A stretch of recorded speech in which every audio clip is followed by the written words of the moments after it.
We gather today, April 18, 2025, to discuss a case that has captured significant national attention, the ongoing federal criminal proceedings against Mr. Sean Combs, known widely as P. Diddy. As legal professionals, it's crucial we analyze these developments with objectivity and a focus on the established legal framework, even amidst the intense public interest. Mr. Combs currently faces a serious federal indictment in the Southern District of New York.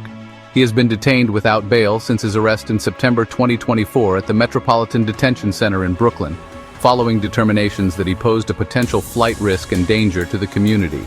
The charges and allegations. The federal government has brought forward a 5-count indictment against Mr. Combs. These are not minor charges. They are significant felonies carrying potentially severe consequences, including maximum sentences of life imprisonment and mandatory minimums. The charges include 1 count of racketeering conspiracy, RICO.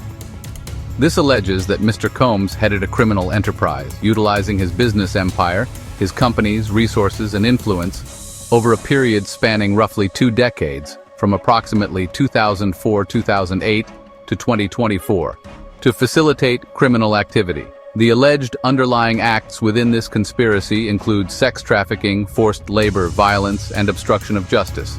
2 counts of sex trafficking by force, fraud, or coercion. These charges allege Mr. Combs used manipulative and abusive tactics to compel individuals into sexual acts. 2 counts of transportation to engage in prostitution. These relate to allegedly moving individuals across state lines for commercial sexual purposes.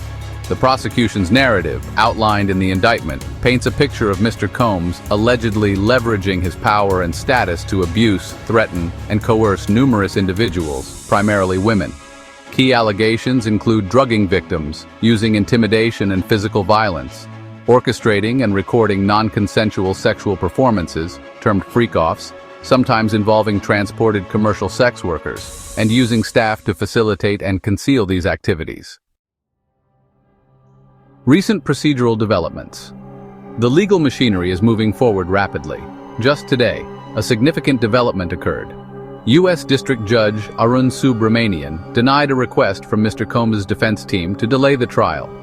The defense sought a postponement, citing the need for more preparation time following the addition of 2 new charges earlier this month, 1 count each of sex trafficking and transportation for prostitution, and the need to review newly obtained evidence like emails.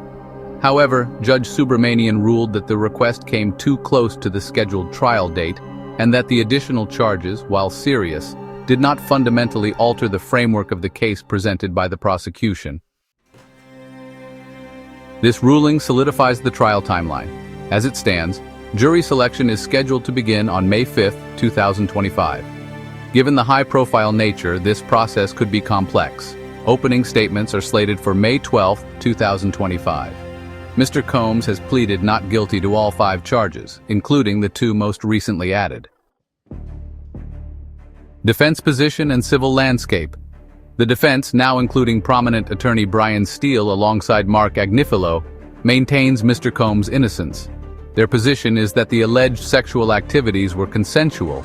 We can anticipate vigorous challenges to the prosecution's evidence and narrative, potentially including arguments about the admissibility of certain evidence, like the widely circulated 2016 hotel surveillance video involving Cassie Ventura, which the defense may argue is misleading or edited.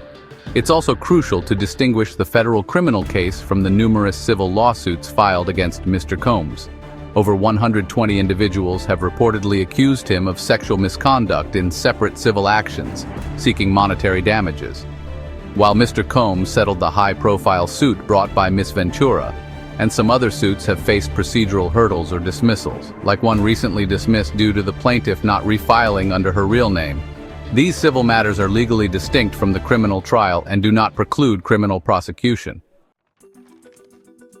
Looking ahead, the coming weeks are critical. We are heading towards a major federal trial involving complex racketeering and sex trafficking allegations against an internationally recognized figure. The prosecution bears the burden of proving these charges beyond a reasonable doubt. Mr. Combs, like any defendant in our system, is presumed innocent unless and until proven guilty. This case undoubtedly raises broader questions about power dynamics, accountability within the entertainment industry, and the legal system's handling of historical allegations of abuse.